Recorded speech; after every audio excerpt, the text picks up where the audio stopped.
Welcome back to A Celtic State of Mind. I'm Paul John Dykes. Yes, it's a Friday and I'm here with Jim Orr and Brian Degnan. I'm sitting in for Laura, and people will be sick of the sight of me, Brian, and the sound. Sick of the sound of me as well. How are you guys doing? Very well, thanks, Paul. Very well. And listen, I'm a man who people are often sick of the sight of, so I totally sympathise. No. Jim, tell me, are you enjoying the World Cup? First and foremost, is it something that piques your interest? I know that you're a Scotland fan. Do you, tune in? Do you watch 4 games a day? What's your experience of the World Cup, Jim? Well, before I answer the question, to apologise for last time I was on because I was sniffing all the time. I didn't realise how bad it was. How dare you? Until I saw the comments, and so I shall mute myself. In fact, for the whole hour, just make it easy. Keep everybody happy. Yes. Because I'm still sniffing. So, anyways, World Cup. No is the answer to that. I've actually found something the other night, which was great. If you go into BBC Catch Up, they've got something called mini highlights. I don't know if you've seen this. No. And it's like between 3 and 5 minutes, and that's it. Right? Don't have to watch pundits. Don't have to watch highlights. Are not very good. 3 to 5 minutes. And in fact, one of the games I think was only 2 minutes.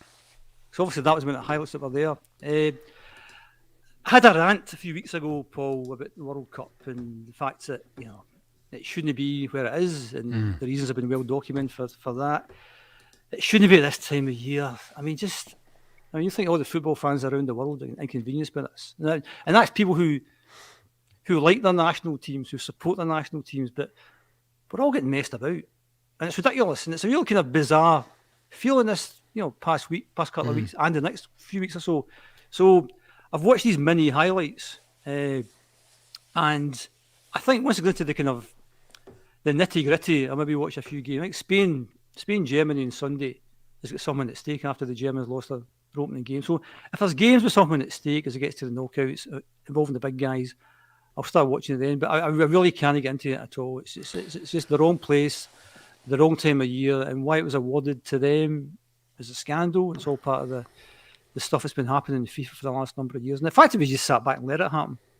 I think there was other countries like, I think the USA bid for it, didn't they? And Australia bid for it. And I get the point. You need to take the World Cup around the globe. I totally get that. But there are certain places you don't take it to. And it's a small country. And they had no stadia at the time. And obviously, again, well documented how they actually went about getting the stadia built. And they're all quite close together. So it's not like a typical World Cup where if you're a fan and you go to a certain country, you're travelling all about the country and it's a big, big thing. I don't think it's a big thing. I think it's lost a lot of its value. And I think that part of my rant a few weeks ago was the fact it used to be a special thing because there was no TV back in the not no TV back in the day.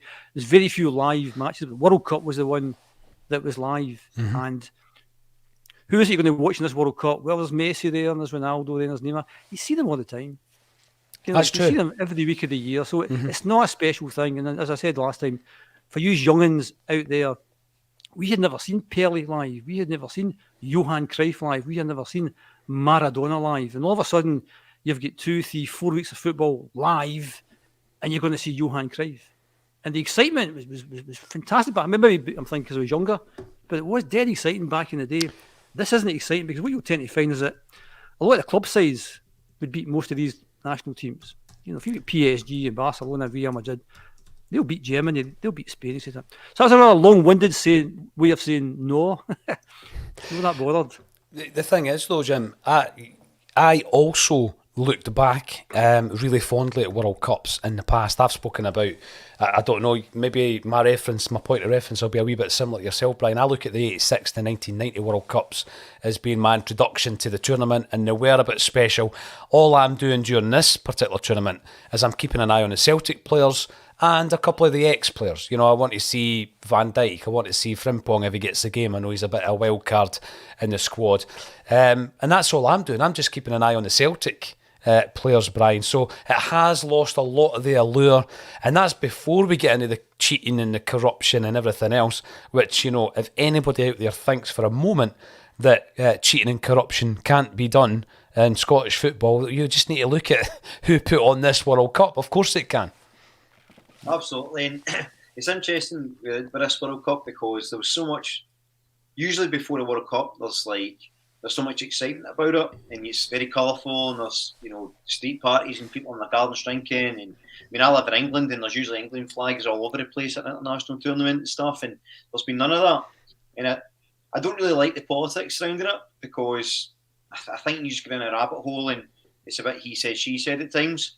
Like, I get the points about it being in Qatar and stuff, but the fact is, I don't think it's right to go over and tell people what to do and what's right and what's wrong, because it was the same if it was here, right? So I try and detach myself from that side of things and just look at it as a tournament itself, and I just don't care. And it's not just because Scotland are in it. Like, it feels like the winter break, and it's that international friendly zone. My brain can't quite get my head round. This is the World Cup, you know. Don't get me wrong. If Scotland were in it, I'd probably be doing cartwheels in my kilt on down the street. So, like, there is that. Is that wise? Cartwheels in a kilt? Yeah, it depends. I'm not a shy boy, so we'll see. But is that a thing you do, Brian? Just as a matter of interest. Sunday's just dating a Friday. I might date after Right. work, just to back. Who knows? Good to know. I won't date on the show. I won't date today, so don't worry, Andy. I'm going to ask Kevin Graham to write a poem called "Cartwheels in a Kilt," all about you, Brian. Yeah, it sounds like an independent film, doesn't it? It does. Yeah. So just for the viewers watching, it won't happen anytime soon. So I don't want to see loads of people unsubscribing. But yes, in terms of World Cup, not really that interested. In terms of the players there, it's always good to see, but it's such a hard gauge, isn't it? To like, because I saw Japan get the result the other day, and I was really excited, and then saw me get took off, and you go, well, what do you learn for that? Nothing. I'm always watching it to make sure they don't get injured. The players, I'm more concerned about them coming back injury free, and then what we do. And I think that, you know, given how Ange started approaching this window already, it feels like I'm getting more excited for the season starting as opposed to this international super event that's happening. No, I totally agree with that. I mean, today's fixtures in relation to a Celtic State of Mind, we've got Carter Vickers' America playing England. Whether or not he'll feature, we'll find out. And obviously the two Dutch boys that I mentioned earlier previously, Celtic players, will be playing Ecuador at 4 o'clock. So who knows? But Jim did speak about Pele, Cruyff and Maradona, and instantly, Jim, it brought up this memory of a story in relation to John Clark. And this went back to, I'm trying to remember who told me this now. Who was the big guy that scored 2 own goals in his debut, Jim? Willie Garner. That's the boy, Willie Garner. And chatting away to Willie Garner, seriously, Brian, he scores 2 own goals. Was it against St Mirren, I think, on his debut? Yeah. He blames Pat Bonner. Anyway, I was speaking to Willie Garner, and he was telling us that they were in the States, they were in New York in 1981, and there was a tournament over there. And all they did was they went over to Central Park and they just found a bit of grass and trained. Nobody bothered them. I don't think anybody knew who they were. And then after training, they go back to this apartment block, and they're in a lift, and they're going up and up and up, and it stops at a flooring. In walks Edson Arantes, Di Nascimento, better known as Pele, and he recognises John Clark. Why was Pele in the lift in 1981? He was in America for the premiere of Escape to Victory. That film, Escape to Victory, which he was in. He scores a great overhead kick in that game, by the way. But he speaks to John Clark. He recognises him because, of course, remind me, Jim, when it was, but Scotland played Brazil. And 66, yeah. 66, yeah. And Stevie Chalmers scored, yeah. And I think Stevie Chalmers swapped jerseys with Pele after the game. Indeed, yeah. And he recognised John Clark in the lift, and there you go. But yeah, it was Willie Garner that told me that story. The Underwater Cabbage Salesman, still the best username on YouTube. Good afternoon, Axon, boys and girls, troops in hoops. And we've also got Ben515 coming in on the YouTube chat as well. Get involved. What do you think about Celtic's transfer strategy? Since Ange has come in, we're going to be having a wee chat about that, as well as the half-term report. How well are we doing? How well are the new recruits settling in? And how well is Ange doing overall? Keith Oakton, afternoon all from Plymouth. Keith, thank you for your support. You've been a long-time viewer of the Celtic State of Mind. Alan, thank goodness it does appear as though I'm getting back to normal, because I have been sounding a wee bit like Darth Vader over the last couple of days, Jim. And as you Define know... normal. Define normal. Exactly. Aye, define normal. Ewan Boy Martin, who has appeared on the show quite a few times, is also in on the chat. So let me know your thoughts. We are going to be talking about transfer strategies now. Jim, you've been watching Celtic for many's a year, and tomorrow there is an unveiling of a statue for Caesar. And Big Billy, it's been a plan that's been running for years. These things take an incredible amount of fundraising. Billy McNeil's statue is going to be unveiled in his hometown. If we go back to Billy McNeil's time as a gaffer, Jim, both times I would suggest, the transfer strategy, back then was we mainly bought players from the Scottish game. And second time round, he starts dipping into the other markets by bringing in guys like Jackanoski and Dovcek, etc. But it seemed a lot simpler back then. But it was basically there was no debt whilst Billy McNeil was the manager of Celtic. So if we found a player, we had to finance it, and we went out and we bought a player. How have things changed? What cycles have we gone through since then, Jim? Oh, I could spend an hour on that one. That's a good opening one. Just also to mention maybe the fact that one of his first signings, if not his first signing, was Murdo. I just saw the thing on Twitter this morning. Murdo's at hospital after 103 days after heart surgery. So that's really good news straight away. Murdo's one of my favourite players. That was one of my favourite teams. Billy McNeil's first time around with Davy Provan, signed Murdo, signed Frank McGarvey, etc. Yeah, back in the day, it was all local players that you signed. A lot of the times it was players who played well against you, and you think, we'll go and sign them. Because, again, getting back to this idea of a kind of insular look, that not only was no TV, you would never contemplate buying somebody from out with Scotland, maybe the odd forage in the UK, but basically nothing out of the UK. So it was only, I think, was it maybe when Tom and Van Hodot and the guys came, I think that was maybe the first time into those kind of markets. First time round, really exciting Celtic team under Billy McNeil. Loads of good signings. He's a really good eye for a player. Billy McNeil, same when he was at Aberdeen as well. Things went a bit pear-shaped when he went down south. Second time around, again, really good buys getting into the centenary season. People like Chris Morris and Andy Walker and McAvenny coming back and Joe Miller, etc. And that was a kind of... I'm actually doing a wee bit of research just now for my next play. We plug Bendel at the bonnet. About the takeover time, and when you look at the centenary season, it was a kind of one-off, and we know that 86-87, Davy Hay should have been given money. Get back to the point you're making there. Should have been given money to make signings, didn't give him the money. Billy McNeil got some money, not a lot of money, and made some really good signings. And then after the Morris Johnson thing, everything just collapsed in a heap. So, question about who you sign. What's really good about Ange is that he's a bit of a thinker, he's a bit of a planner, a bit of a strategist. I think he puts a lot of thought into things, and he's not for what we did in the past with this kind of last day of the window, scrambling about, trying to bring somebody in on loan. I think it also helps he's got a chief executive who's on his side, who tends not to meddle. I think he's bought very smart. Ange hasn't spent a lot of money, in the past and things like that. You don't always get what you pay for, although people say that. I mean, you look at a Yeti, Barkas of this world, spent a lot of money, not a lot of returns. I think Big Ange has spent really wisely. He's looked at markets we haven't been in before, Japan being the obvious one, and after the other day, I think we're going to get a lot of teams looking to Japan. The rumours that we're after this boy from Canada, so you think, Canada, that's like a new one as well. He's bought really well. And if I brought the Japanese centre back in as well, coming up, and maybe this Canadian boy, pretty good, pretty good. So pleased with what Ange has done. More than pleased. You're stunned at how well he's done when you take how much we've spent on transfer fees and some of these players and the quality we've got.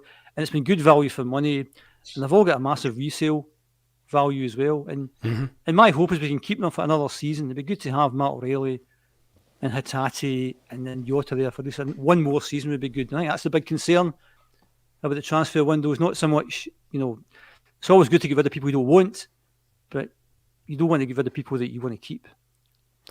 JP and I had a good chat about this yesterday, Jim, so some of the points you've raised there is what I was kind of thinking. And I've said before, I would love Celtic to keep a hold of a side and allow it to evolve.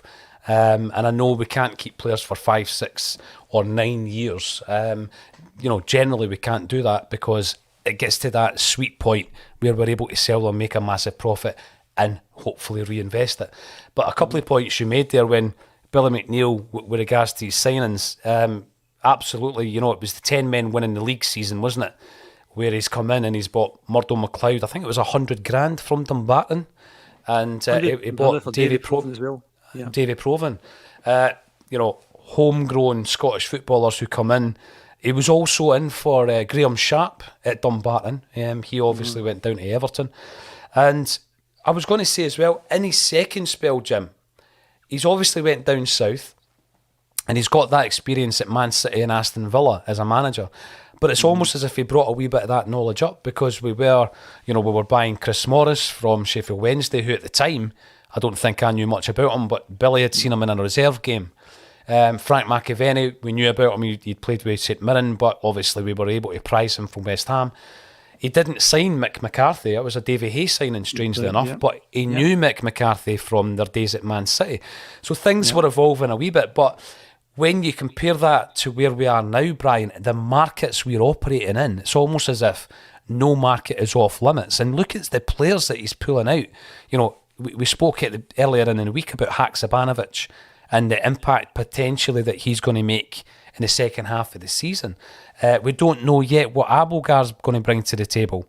Obviously, the Japanese imports have been tremendous, other than Ideguchi, for various reasons. And how impressed have you been, Brian, with the strategy that Ange has brought in? Because it's been a game changer, isn't it, since he's came in? Well, I think what's the most impressive part is it's not as much this.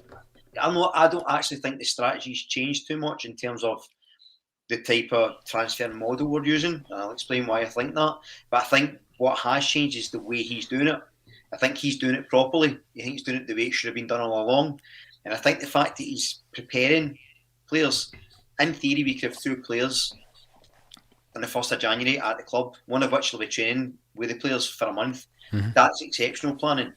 That's the best version of what we do, is identifying where we need to strengthen, getting it done months in advance in terms of the preparation, and then get them signed right away.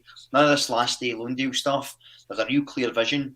And I think the other thing I'm really impressed at is in any other season or under another team, if we were potentially selling a right back, a star right back, we'd be going, oh no, why are we selling them now? We should be holding on to these players, blah, blah, blah.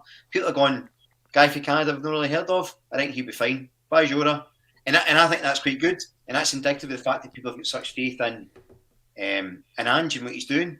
And if we get 15, 16, 17 million for Juranovic after paying 3 million for him in an 18-month period, that's incredible. That's great work.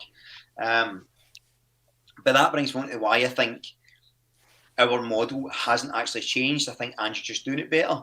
So if you look at what we've done or tried to do under Lowell and under Lennon, Rodgers, whatever, irrespective of who you think was actually signing the players, it was young players that they can possibly get to unpopular leagues, try and improve them, sell them on for a value. That's exactly what Ange is doing, but he's doing the best version of it because he's not just getting good players because they're good. He's getting good players that fit exactly his system. He's getting players that he identifies as fit in with the dynamic, and he's preparing it well in advance. So I don't think the transfer strategy's changed too much. I just think this is the best version of it. And I think you're seeing that the types of guys like his brother, like Yerabadas, things like that they can contribute, but there's plenty of time to mature. The only slight, it's not a concern, but the only thing I'd like to see done a bit better moving forward is the ages of some of the players we sign. So Kobayashi coming in at 22 is kind of ideal. Maybe wanting maybe a year or two younger, because you spoke earlier, Paul, about trying to hold a player for 4 or 5 years and then selling them. If you can see a really promising 19-year-old and starting them every week, you're going to hold on to them for longer. That's a Canadian lad. If he's 24 now, you've got maximum 3 seasons if he does well before he's off. Same with Juranovic, same with Giakoumakis. These guys in their sort of mid to late 20s, you're getting them at peak, so you've got them at peak time. But if you get them a little bit younger and develop them more and then sell them on, you get a bigger selling value. You could probably keep them longer, and it attracts more players to your club. And if you couple that with what I hope will be a better academy structure, that should go hand in hand. So I'd like to see just a bit more alignment, but that's me being a bit greedy, because if you compare it to a couple of years ago, it's night and day. Yeah, it is. And by the way, Jim, you're doing so well not sniffing on I know. on the show today. Super. Couple of quick points, Paul, just to get back to that. One's about the old days, one's about now. Back in the day, we talk about Murdo McLeod saying, I think when he came to Dumbarton, I'm pretty sure Dumbarton were in the old second division. Right, so we went down a league. Kilmarnock, I'm not sure whether they were in the top or the second division at that point in time. That's nowadays, that's like signing a player from Morton and going straight in the team. You know, and that's how different things were back then. Another thing you mentioned, Paul, was that sweet spot. I think you said a kind of optimum time when you sell a player, and I'm fascinated how Ange is going to do that, because he plans so far ahead. There will be a time when he thinks this is the optimum time to sell this guy, because we've had our fingers burned in the past with Cham, who apparently, Porto or somebody were interested in paying 14 million for him. We end up giving him away. Boyata was not 9 million at one point. Yeah. So I think Ange will have a plan that says at some point we will sell this guy, because the optimum time to sell this. And I know I'll get slagged for this, but Abada last season was unbelievably good. Unbelievably good. If it wasn't for Abada, we wouldn't have won the league. Right. I think he's a great player. I don't think he's a winger. Right. But the optimum time to sell Abada is maybe now. But I think you would get so much flack for selling him now. Because you're thinking, because I thought at the end of last season, could he have another season as good as that? This season he's doing really well, maybe not as good. So when is the best time to sell somebody like him? Is it now, or do you hang on? Because the chances are he won't play as good in the future. I'm not saying sell him. Don't slag me. I'm just saying, but in terms of a question, when is the optimum time to sell Abada, Jota, Hatate? When is that? Because Ange will know that. And when Ange does that, I think we have to have faith in the big chap that says he knows that's the best thing to do, even though we'll be heartbroken to lose a Jota or a Hatate. But I think that'll be fascinating, because he is thinking that far ahead. He will know when to sell them. Well, he has kind of hinted at that. Was it last week where he was saying that, fans get really attached to some players, but your favourites may go. So I think he's very clear that, if there's a better option, or if a player is unsettled or whatever, I don't think he's got. I said a couple of weeks ago, I don't know if you were on, Jim, but I said I think he's really ruthless. And I think a Hugo or even a McGregor, if he thinks there's a better player there that's going to do well on that team, he'll replace you. Which is exactly the attitude the Celtic manager you should have. You should always want everyone to improve all the time. So I'm Definitely. kind of to your point about Abada. Again, if you compare it to previous seasons when we sold Abada, we'd be saying, we've sold our best player, we've sold these, why should we not hang on to these kids? But I think now Ange's got the credit in the bank where we go, do you know what? If Abada does go, there's a Haksabanovic to come there, or there's maybe a potential Jota popping up, or there's an O'Reilly we never heard of, or, do you know what I mean? I actually think people are going to be a lot calmer about things. Like with this guy Kobayashi coming in, left-footed centre-back, 22, 5-year deal. Nobody's heard of him, but everybody's excited because they think Ange knows a player. Can't wait to see him. And his transfer record, I would say, is 90% excellent. I think maybe McCarthy, question marks if he signed him. Ideguchi we're not sure about. I think otherwise, he's pretty much nailed it. And I think that, again, it's credit to him in the planning. I think you're also spot on, Brian, about how ruthless the big chap is, because he comes across as curly uncle. But if you saw that Australian clip where he's in the changing room and he's banging the wall and he's shouting and swearing at him, you don't get to where he is without being ruthless. No. And behind the scene, up kind of front, he's a curly big guy. Back there, he won't stand for any nonsense. He won't suffer fools gladly, And it's good to have somebody like that in charge. Just it is great. It is. It's really, really. For me, it's one of these things that what Brian said there. Even for you mentioning that we might sell Abada, the pitchforks will be out, Jim. However, Ange could probably get away with it, and this is the incredible thing that's happened since he's came into the club. I'm going to bring in some points from some of the contributors on the chat, but yesterday I was taken a wee bit by surprise by JP, because he pulled the rug from under my feet. I says, you're not going to be able to pick up an O'Reilly for 1.5 and a Hatate for 1.5 forever. And JP says, why not? Maybe he can. Because I don't consider that. I always feel that once a market has been tapped into, it's then saturated to a degree. So if we tap into certain markets, before you know it, the EPL and richer leagues are writing about it, and they're bringing all these young players and putting them into academies. So JP, actually, I love that positivity because, I think the proof is in the pudding in that Kobayashi's coming in free to charge Haksabanovic, who we've spoken about, €2.5 million. So we do keep doing that. The business has been tremendous. But Jim, I'll tell you what, I was feeling really positive then. You just reminded me that we turned down £23 million for Olivier Ncham and Dedrick Boyata. £23 million for those two players. That is astonishing. So thanks for reminding me. In any other industry, that's somebody getting sacked. Oh, it's incredible. So, and that's why I think it's fascinating to see what the big chap's going to do. Because at some point you'll maybe miss a boat on someone. There'll be an optimum time to sell it, and that'll be fascinating watching how he actually does that. It certainly will be. Brown Warrior, just to let you know, I do read the comments that come into the YouTube channel after the live. You made a very good comment yesterday in relation to a point I made yesterday talking to JP around something Liam Carrigan said a few months back or a few weeks back, whereby Ange doesn't necessarily need a talisman. He doesn't need a star man, a marquee player. He builds a team. And Brian, you and I have spoken about this. He builds a team so that if you take one element out of that team, it can be replaced. And I wasn't meaning that we don't miss Callum McGregor, but my point was McGregor leaves the side. We still have a 100% domestic record in his absence. JP made a good point that we missed them in the Champions League, absolutely. But fair play, Brown Warrior, for making that point. I'm totally with Jim, says Brown Warrior, and I'm abstaining from watching it, the World Cup that is, out of principle. Don't want to be part of corruption in football if I can avoid it. Yeah, there's been a lot of people talking out about it, actually. Brian, what did you make of the Keane and Souness interaction on the telly the other day? Did you see that? I did, I mean, I don't want to get too much of a rabbit hole here, but I'm not sure you can say this World Cup's really corrupt and it's terrible and really greedy, and then watch the Champions League or the European Super League potentially, because it feels like the same thing, right? I mean, I know there's caveats to it, but I'm not sure that people are unprincipled if they do watch it, if you know what I mean. But anyway, that's by and by. I loved the wee sort of lovers tiff with Souness and Keane. It was quite nice to have a bit of a fire.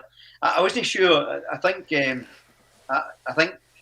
Souness done him in a wee bit. If I'm honest, I don't like admitting that, but Keane didn't seem keen to carry on the conversation. Actually, but like I say, he sort of moved away. But I love that. It's great TV in it. It's good. That's what me and Colin used to always argue on a Wednesday. Not argue, but we always disagreed, and it was always nice. It's always a bit of fire, a bit of discussion.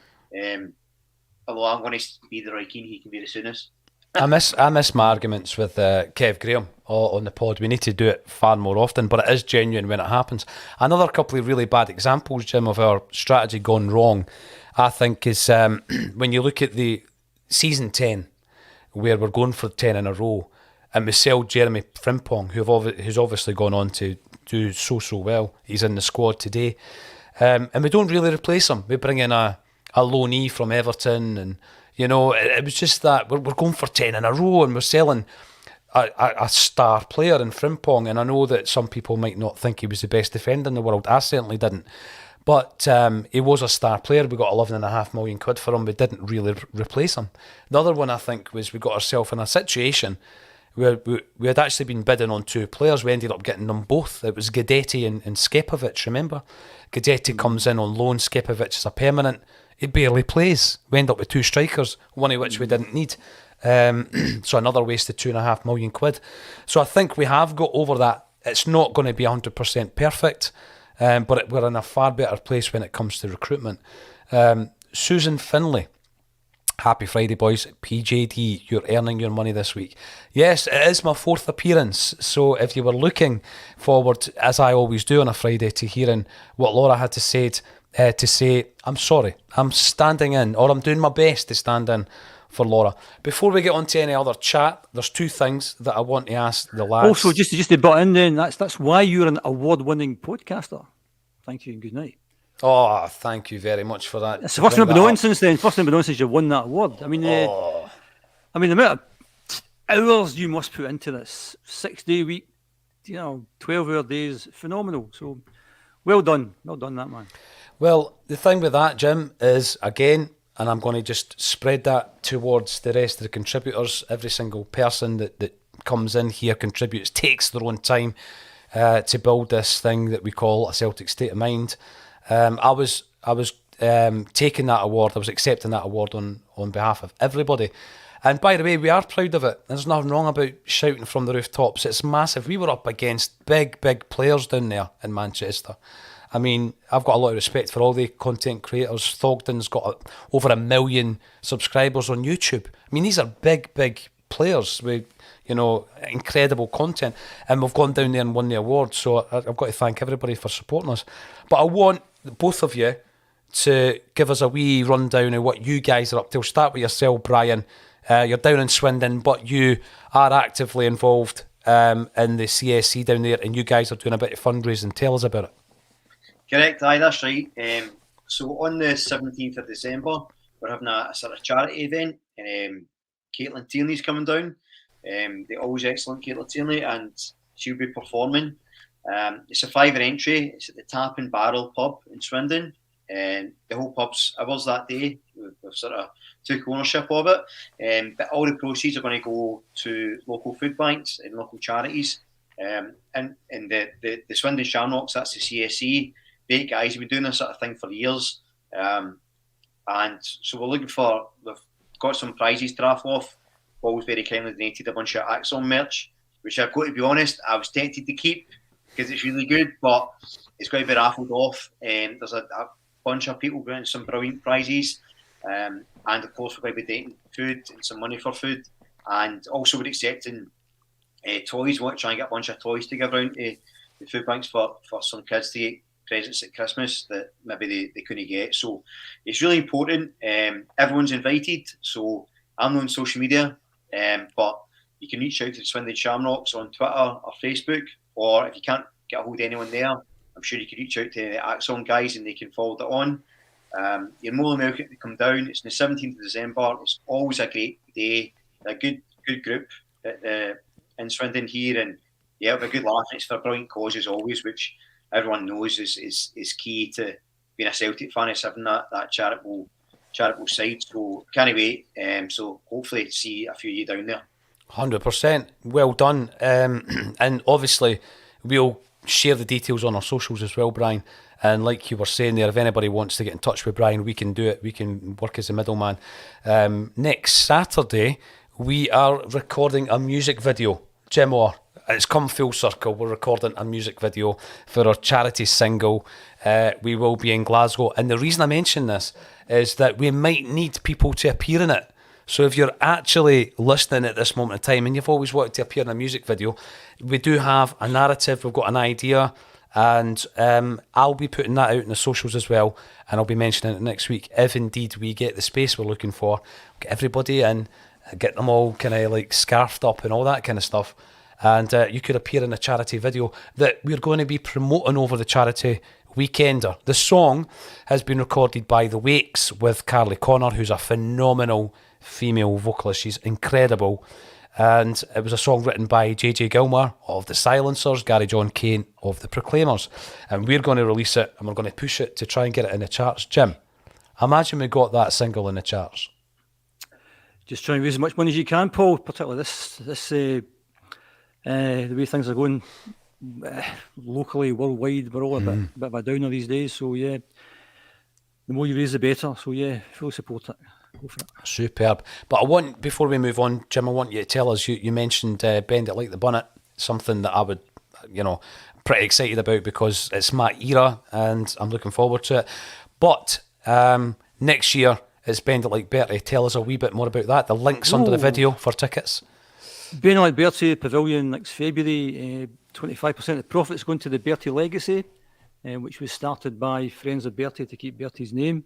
Bertie's did a lot of work for charity, so that's been set up for charitable purposes. And 25% profits going to Football Memories, Alzheimer's Scotland project. So Yeah, looking forward to that. The wonderful Des McLean, the funniest man in the world, will be in that.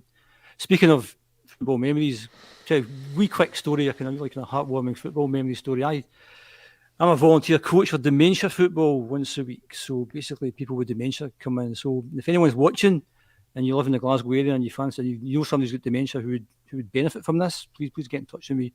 So do it once a week. A few weeks ago, we've got a new person comes along, a guy called Billy Campbell, whose carer tells me he played for Motherwell in Northern Ireland in the 60s.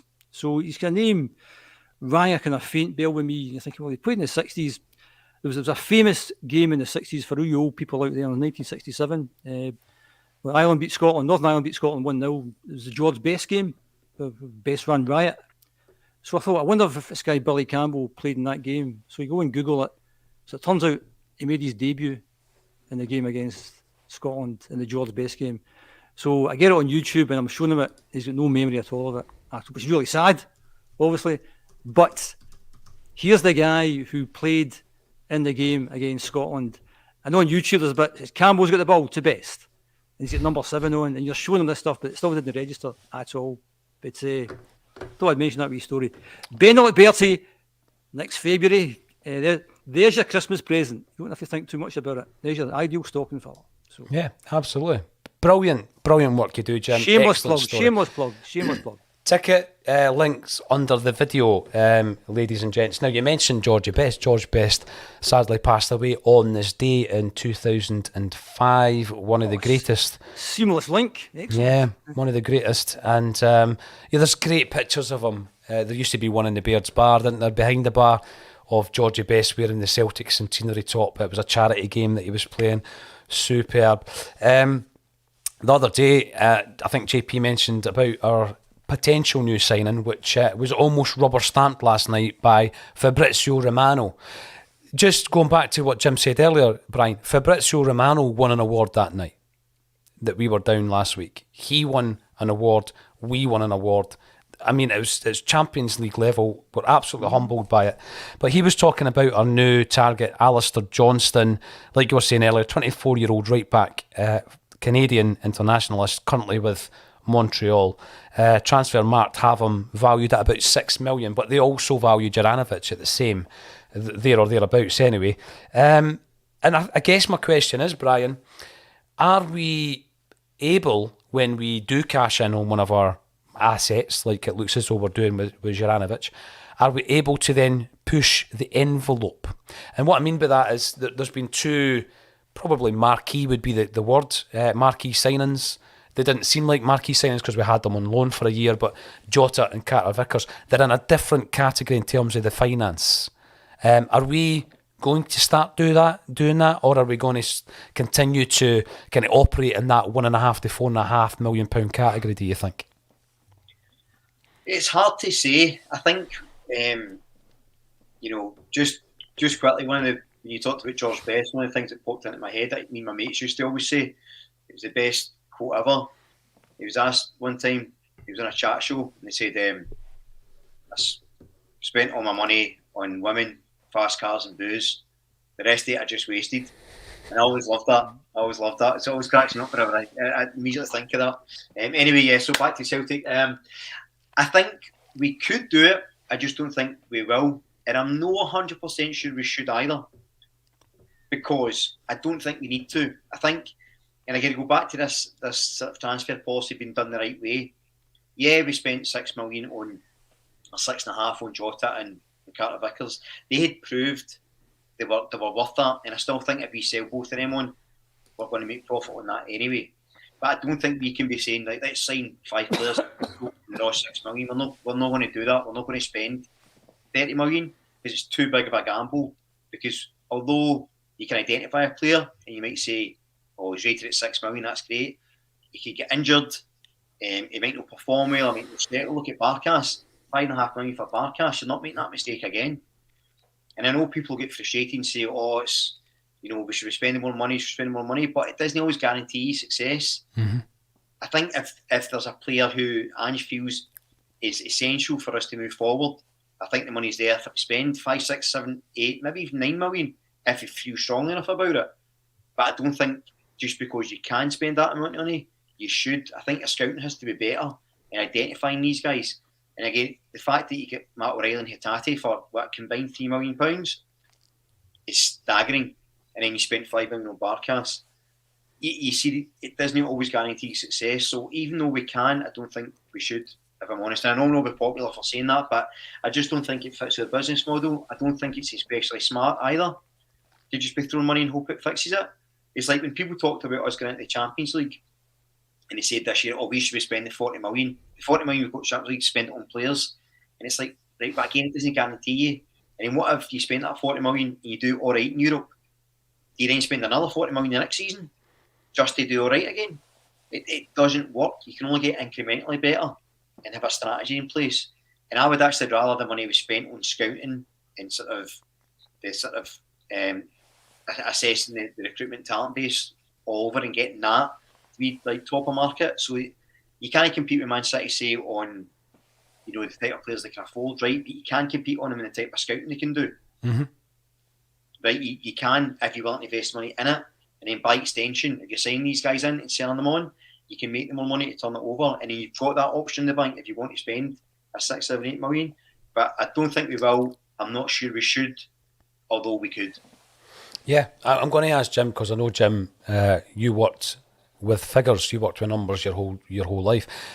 One of the points Brian made there I found really interesting is when you're thinking about 3 of the biggest buys we've had, in Jota, Carter-Vickers and Edouard, we did the try before you buy deal, didn't we? I'm not saying that guarantees that the player's going to be a success, but it does give you that cushion, doesn't it? It gives you the bridge between an unknown quantity, that massive outlay financially, and they've been at the club for a year, and then you buy them, or a year and a half. The other one that we didn't take the option up on was Paddy Roberts. I think he was going to cost £6 million at the time. We said no. Ange also said no. It doesn't always guarantee success. You have voiced your opinion on this before, Jim, in that Celtic probably should never be buying a player for £10 million or should never be giving them 20, 30 grand a week.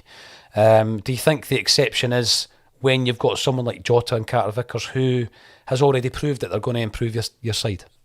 I think it's a good question. I agree with Brian, everything Brian said. You can tell Brian's in finance himself, because, spending silly money will only end up, with one outcome. I was astonished that we spent £6 million on both Carter-Vickers and Jota. Astonished.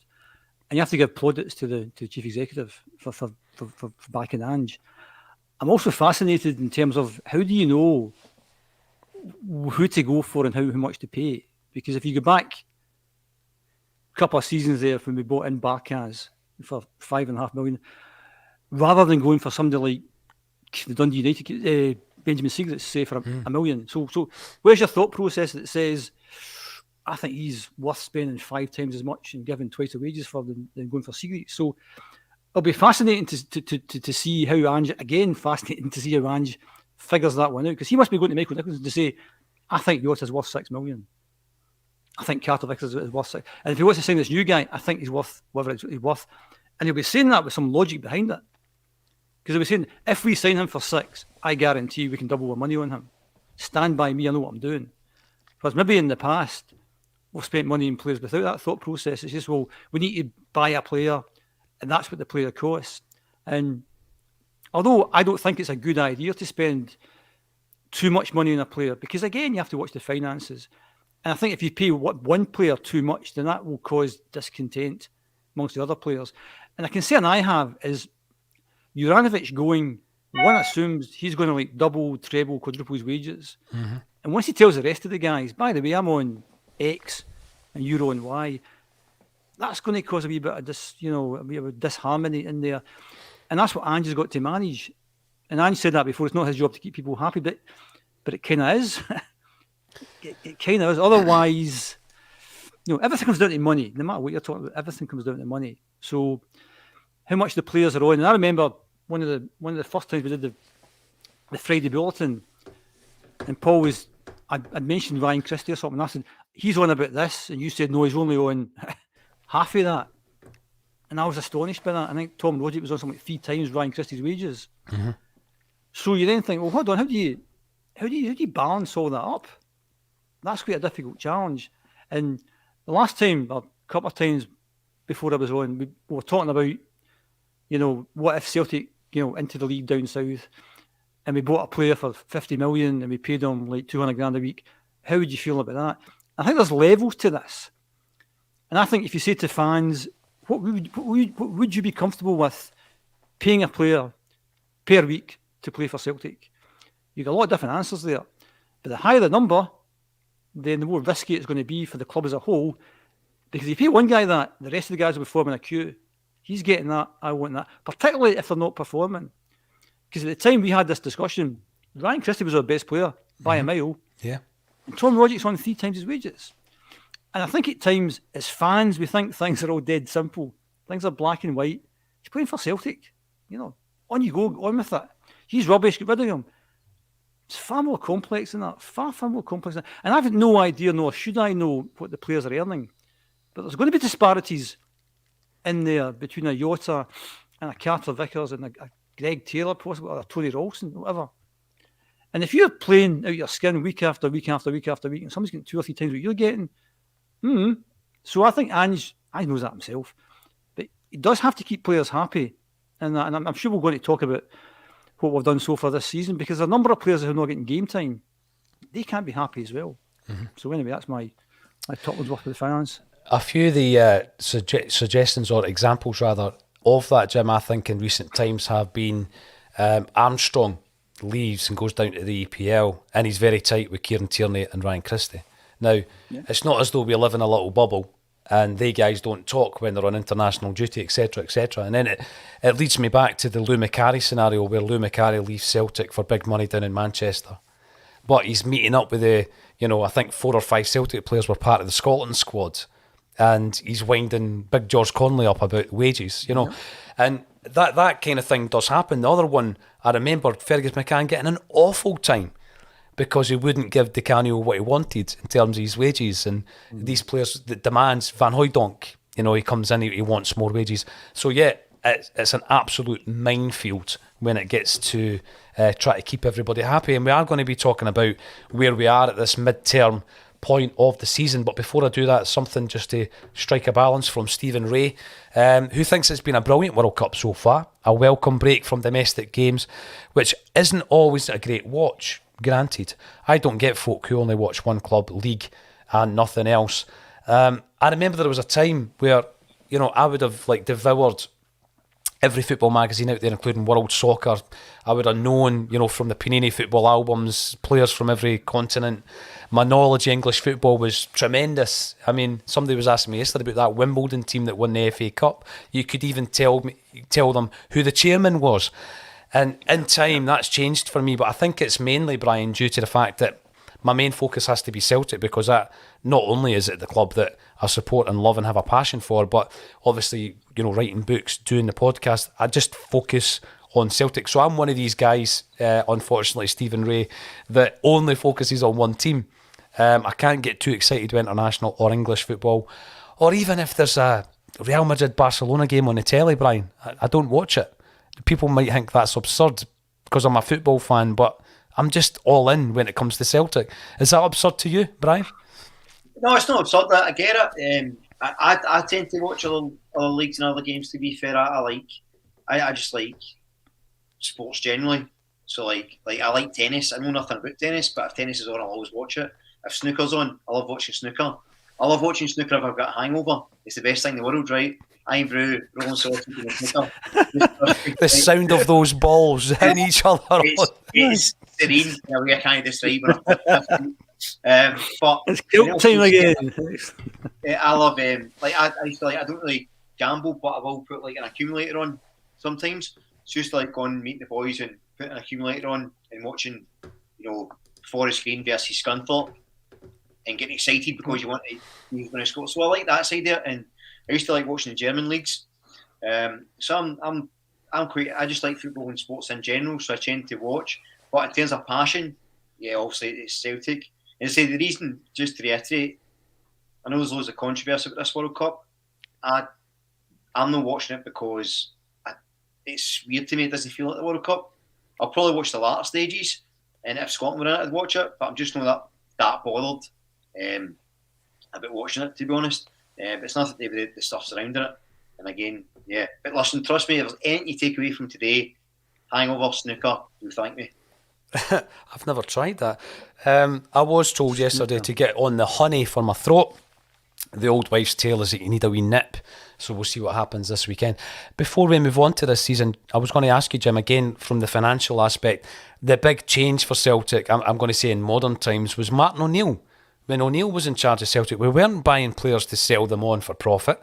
We were buying ready-made players from one of the most expensive leagues in the world at the time, and we were putting them in the Celtic side. And we loved it, and we enjoyed it, and we got to a European final. Watch Jim's video on the channel, by the way, when we went to Seville. But that's not sustainable, Jim, is it? No, that only leads to one outcome, and we know what happened across the city if you keep doing that. And I think, I mean, we all love those times, and I think if you spend big money and you get success, then I think most fans would say, well, there's nothing wrong with that. But there comes a point when you have to pay the piper, and I think when Gordon Strachan came in, Gordon Strachan did a fantastic job. I think he's much maligned.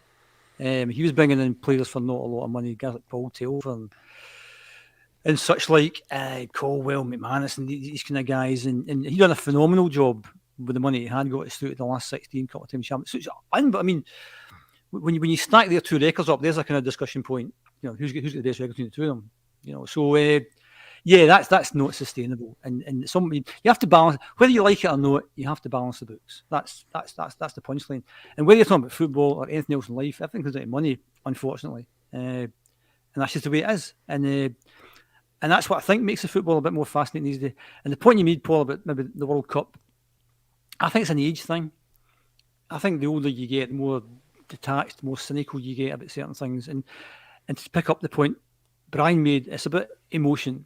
And if you're not emotionally involved, then it doesn't matter. And for me, I only watch 3 teams. I watch Celtic, I watch our main rivals, because the enemy of our enemy is our friend. So, and I watch Scotland. That's that. I used to watch, back in the day, as I said, you get no live football. So things like Match of the Day were a big thing.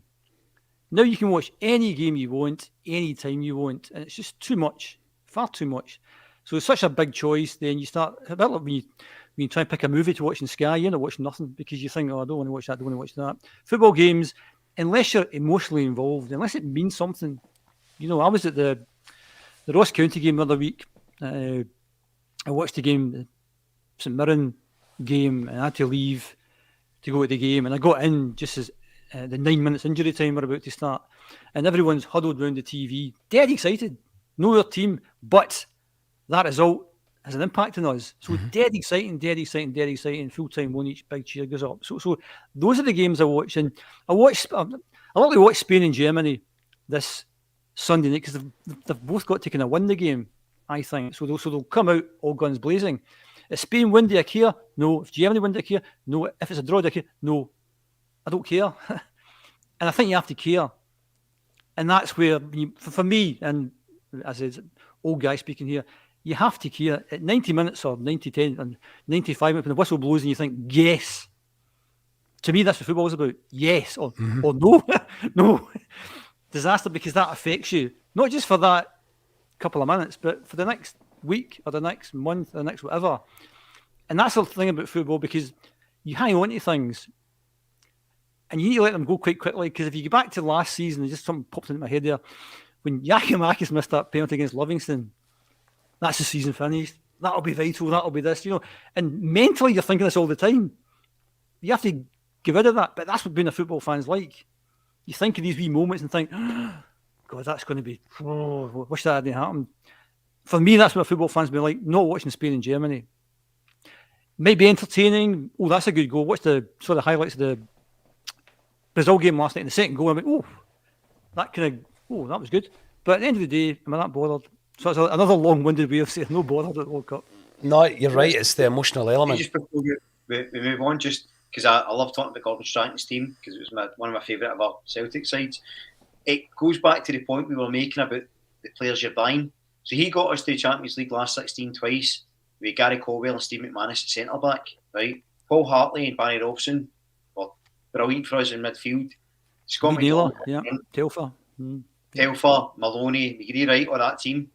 And yet the players that were expensive, the high profile ones, Jiri Jarosik, Thomas Gravesen, never worked. So that just shows you that, if he'd have had Martin O'Neill's money, it might not have worked. That it was the coaching and the organisation. No, that I'm saying Martin didn't have that, but Gordon Strachan, I thought, you're right, I think he's incredibly underrated Celtic manager. And I think that should be an example of you don't always need to spend if your coaching's good. And Ange's coaching is incredible, as we've seen. Listen, I think it's a great example. The one player probably, because it spanned from O'Neill's time into Strachan's time, was Craig Bellamy, whereby we all love Craig Bellamy when he played with Celtic, and I think that there was an opportunity to turn that deal permanent, and Strachan decided against it, and he's went away and bought 3 players, Nakamura, Boric and Zaraski, whereas Bellamy was a Martin O'Neill signing every day of the week. That's the type of calibre of player that O'Neill wanted. So yeah, I think it's a great example. And it's a great debate actually when you stack up what both managers achieved at Celtic and who did the better job. That's a wee chat for another day. Before we get into a couple of quick fire questions about this season, Dell is on the YouTube. Afternoon Troops, I am delighted with the transfer policy at present. Well laid out and decisive. We are decisive. Getting it done early. And what looks like the players signed are Ange signings. That's hugely important as well, no doubt about it. I mean, there's a few players.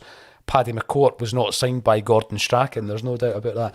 And another player, again, that you mentioned about the flair or the marquee signings, remember Massimo Donati, a guy of high calibre, didn't really work out under Gordon Strachan.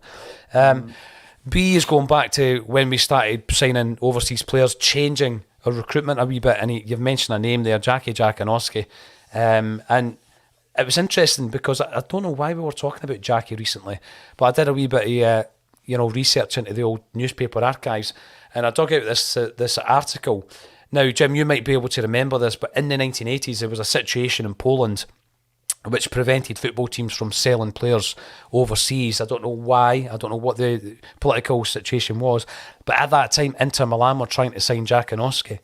That's how highly rated he was at that point. 1986, I think it was. He was a World Cup star for Poland. We ended up getting him in 89. And he showed flashes of brilliance.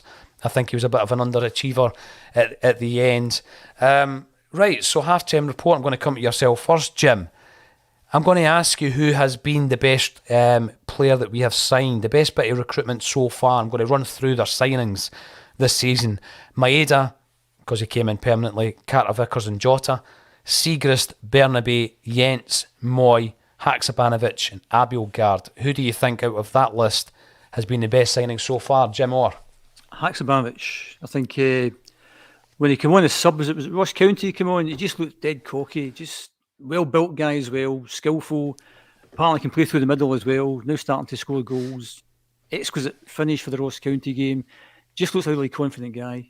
Haksabanovic for me. Good shout. I think JP said that yesterday as well. What do you think, Brian? Jens. I think he's a better balance at the back.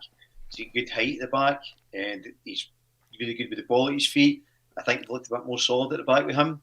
And I think, although he's actually a right footer, he's always played in the left. And like Ange says, they're a dime a dozen. We've now got 2, so I would say Jens. Jens for me has been the most impressive. So would you go Jens or Starfelt, Brian? Jens. Yeah. I like Starfelt on the right though, because I think he's too cumbersome, trying to turn it on his weaker foot all the time. I think he's better in the right, and I think you'll actually see more of him. And I think he'll be a bit more, not regarded, maybe that's not the right word, but I think he'll be a bit more maybe praised if he's on the right hand side, because I think it really affects his game when he's trying to turn all the time on the weaker side. I'd go Starfelt. I think Jens looks really cultured, but I think Starfelt is a better defender. And I thought Stephen Fletcher gave Jens a really hard time the other week. Really hard time. Won a lot of balls in the air. Made him look quite uncomfortable. When you get Starfelt comes back, plays against Real Madrid his first game back.